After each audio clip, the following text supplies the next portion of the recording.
हे गुलाबजामुन बघा किती सुंदर दिसतात आणि याच्याकडे बघून वाटतंय का की हे आपण रव्यापासून केलेत, ते सुद्धा खूप कमी खर्चात. अगदी खरं सांगते, हे गुलाबजामुन दिसायला जितके भारी दिसतात ना, चवीला सुद्धा अगदी खव्याच्या गुलाबजामुन सारखेच लागतात. तुम्ही जर कुणाला हे गुलाबजामुन खायला दिले तर त्यांना कळणार पण नाही की हे खव्याचे आहेत की रव्याचे. अगदी कमी खर्चामध्ये 1 कप रव्यापासून 1 किलोपेक्षा जास्त गुलाबजामुन तयार होतात. उलट प्रीमिक्स किंवा खव्याचे गुलाबजामुन वळायला खूप जास्त वेळ जातो, पण हे मात्र करायला सोपे, लवकर होणारे आणि बिघडण्याचे चान्सेस एकदमच कमी आहेत. त्यामुळे पटकन व्हिडिओला लाईक करा. रेसिपी खूप सोपी करून सांगितली आहे, चला करूया.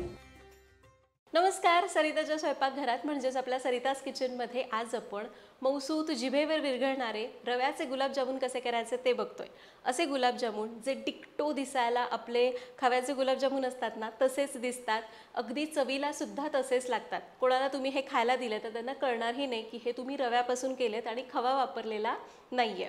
आणि याचे फायदे काय सांगू का? एकतर हे कमी खर्चात तयार होतात, करायला खूप सोपे आहेत आणि सगळ्यात महत्त्वाचं म्हणजे खव्याचे गुलाबजामुन करताना सोडा जास्त झाला, मैदा कमी पडला तर ते तेलात तळताना विरघळण्याची शक्यता असते. पण रव्याचे गुलाबजामुन करताना तसा प्रॉब्लेम येत नाही, करायला खूप सोपे असतात. त्यामुळे पटकन व्हिडिओला लाईक करा. आता यासाठी साहित्य काय लागणार आहे ते आधी बघून घेऊ. तर गुलाबजामुन करण्यासाठी आपल्याला लागणार आहे 1 कप बारीक रवा. रवा एकदम बारीक घ्यायचा, जाड घेतला तरीही चालेल. 1 कप बारीक रवा घेतलाय, त्यासाठी अर्धा कप दूध पावडर घेतलेली आहे. त्यानंतर 2 टेबलस्पून साजूक तूप लागेल, थोडंसं केशर लागणार आहे, 2 टीस्पून साखर घेतली आहे जी ऑप्शनल आहे, नाही घातली तरी पण चालेल, आणि 2 टेबलस्पून मैदा लागणार आहे. त्याचसाठी आपल्याला लागणार आहे 2.5 कप दूध. तर आपण ज्या कपाने रवा दूध पावडर मोजून घेतलं आहे त्याच कपाने 1 कप रव्याला 2.5 कप दूध घेतलेलं आहे. हे दूध मी उकळवून गार करून घेतलं आहे. आता साखरेच्या पाकाला साहित्य किती घेतलं आहे तर 1 कप रवा होता त्यासाठी 3 कप साखर घेतलेली आहे. थोडीशी हिरवी वेलची अख्खी घेतली आहे, तुम्ही वेलची पावडर वापरू शकता. थोडंसं लिंबू लागणार आहे, अगदी एक अर्धा चमचा लिंबाचा रस लागेल. आणि आपण 3 कप साखर घेतलेली आहे, त्याच कपाने आपल्याला 3 कप पाणी घ्यायचं आहे. आता सगळ्यात पहिल्यांदा आपण साखरेचा पाक करू. त्यासाठी पातेलं गरम करत ठेवलं आहे, त्यामध्ये घेऊयात साखर.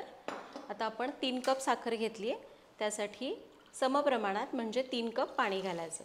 गुलाबजामुनचा पाक हा आपला बराच पातळ असतो, त्यामुळे आपल्याला पाणी जेवढी साखर घेतली तेवढंच घालावं लागतं. आता सुरुवातीला मी गॅस मोठाच ठेवला आहे, त्याला सतत ढवळून घेऊ आणि साखर संपूर्ण विरघळवून घेऊ.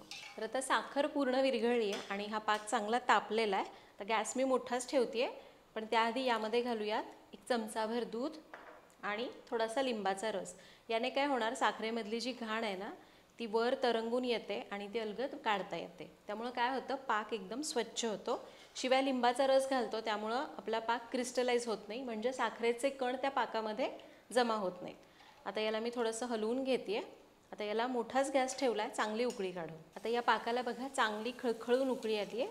आता गॅस आपण एकदम कमी करूयात आणि याला मंद आचेवर 2 मिनटं उकळून ठेवू. तर 1-2 मिनटं याला उकळून घेतल्यावर आता बघा याच्यावर आपल्याला ही मळी दिसते, म्हणजे ही साखरेतली जी घाण असते किंवा काळसरपणा असतो तो वर तरंगून येतो.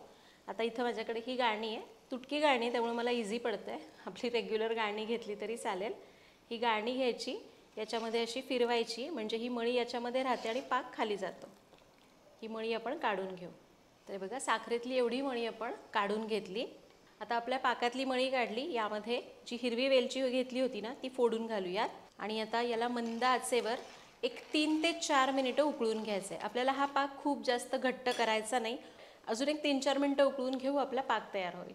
तर अजून 3 ते 4 मिनटं पाक मी मंद आचेवर उकळला आहे.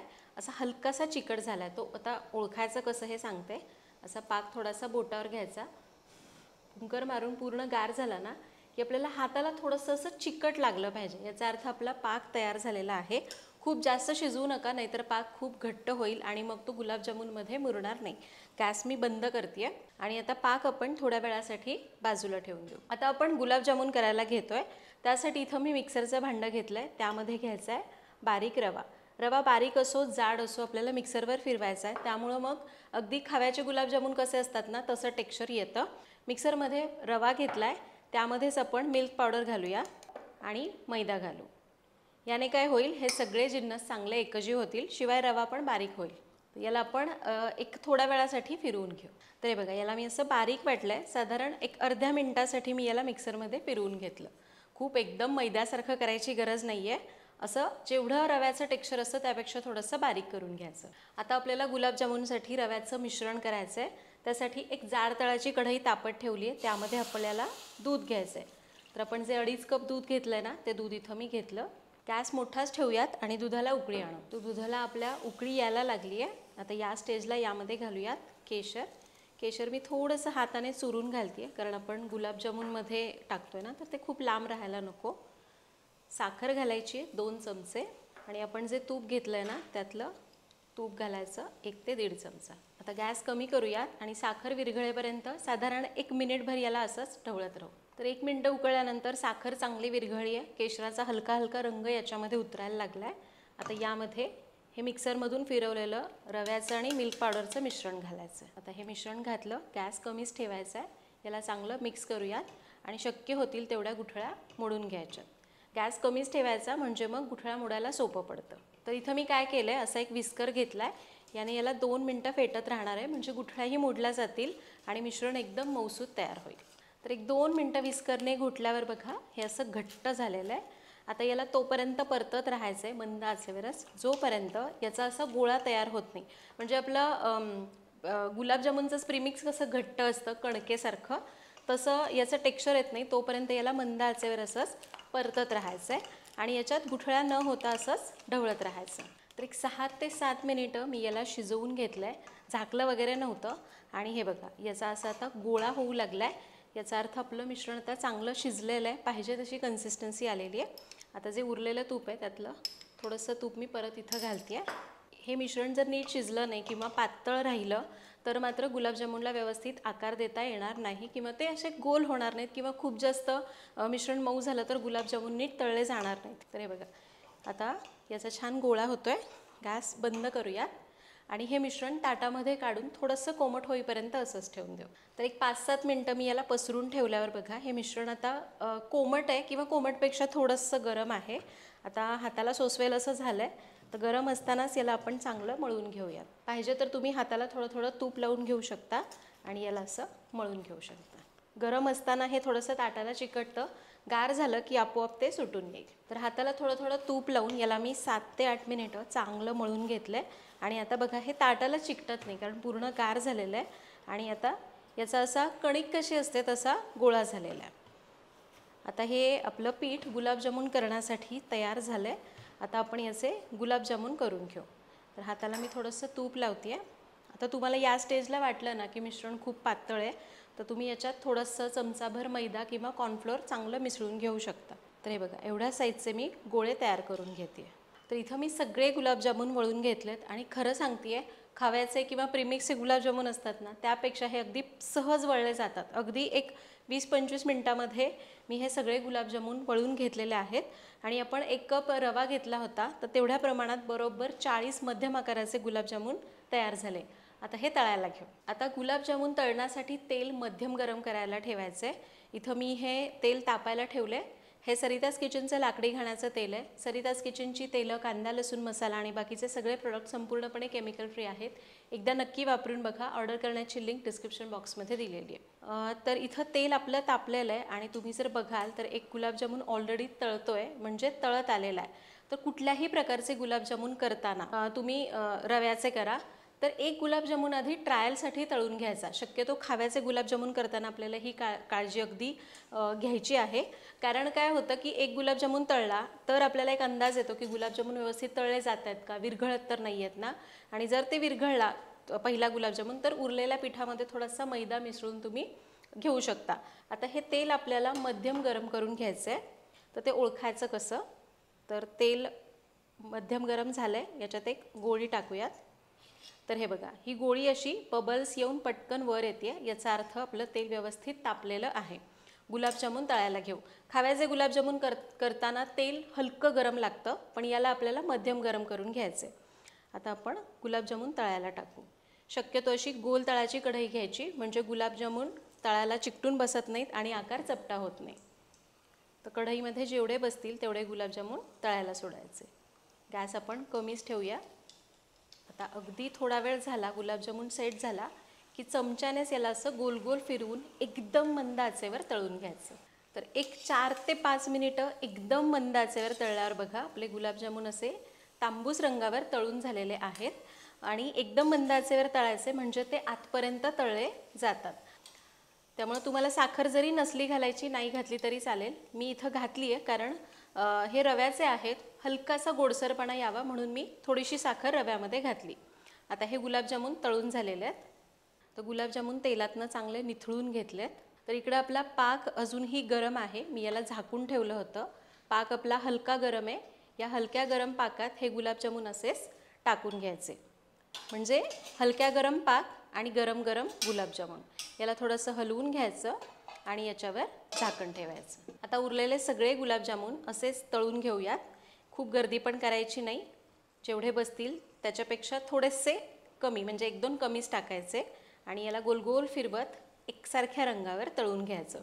आणि गरम गरम गुलाबजामुन हलक्या गरम पाकामध्ये टाकायचे. पाक एकदम कडकडीत गरम पण नको आणि गुलाबजामुन एकदम थंड नको. गरम गरम गुलाबजामुन आणि हलका गरम पाक आणि याला लगेच झाकून ठेवायचं. तुम्हाला वाटलं की गुलाबजामुनचं मिश्रण होईपर्यंत पाक आपला गार झालेला आहे तर थोडा वेळ गॅस चालू ठेवा, त्याला थोडंसं गरम करून घ्या आणि मग गुलाबजामुन त्यामध्ये सोडा. तर आता उरलेले सगळे गुलाबजामुन असेच तळून घेऊ आणि पाकामध्ये टाकूया.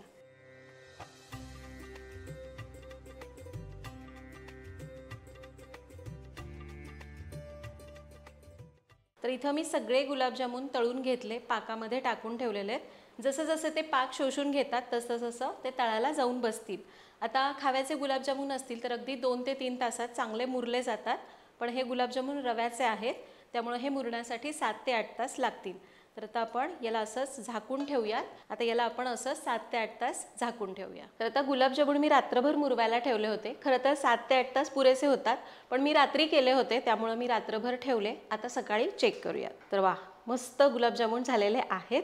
आणि तुम्ही बघाल तर हे बघा, एकसारख्या रंगावर गुलाबजामुन तयार झालेले आहेत आणि पाकसुद्धा अगदी छान शोषून घेतलेला आहे. आणि तुम्ही बघाल काल आपण पाकात टाकत होतो त्यावेळी साईज छोटी होती, आता यांनी आकारसुद्धा वाढवलेला आहे कारण पाक शोषून ते थोडेसे फुगले जातात. आणि याला मी बाहेर काढून दाखवते. तर हे बघा किती सुंदर गुलाबजामुन तयार झाला आहे. कोणी म्हणेल का की हा रव्यापासून केला, अजिबात खवा वापरलेला नाही आहे.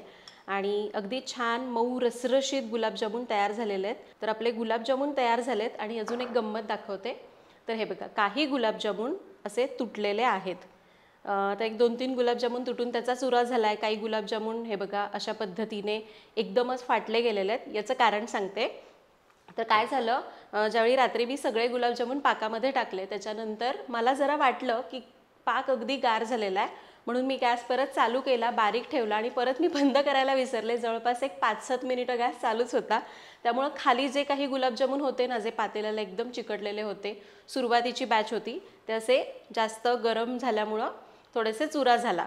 सकाळी मला बघितल्यावर कळलं की याचा चुरा झालेला आहे, त्यामुळं मी ते गुलाबजामुन वेगळे काढून ठेवलेले आहेत आणि हे चांगले राहिलेले आहेत. तुम्ही मात्र ही चूक करू नका. माझ्याकडून ती चूक झाली, तुमच्याकडून होऊ नये म्हणून मी इथं व्हिडिओमध्ये सुद्धा दाखवलेलं आहे. तर अशा प्रकारे आज आपण इथं मस्त रसरशीत, भरपूर आतपर्यंत रस गेलेले आणि जिभेवर विरघळणारे रव्याचे गुलाबजामुन कसे करायचे ते बघितलं. आणि खरं सांगते, तुम्ही करून बघा आणि खाऊन बघा. तुम्हाला किंवा कोणालाच कळणार नाही की हे रव्यापासून केलेले आहेत. करून बघा ही रेसिपी, कमेंट्समध्ये सांगा की ती कशी वाटली. फक्त इथं सांगितलेल्या टिप्स फॉलो करा. मी केलेल्या चुका तुम्ही करू नका. पुन्हा भेटूयात अशाच एका नवीन व्हिडिओमध्ये. तोपर्यंत धन्यवाद.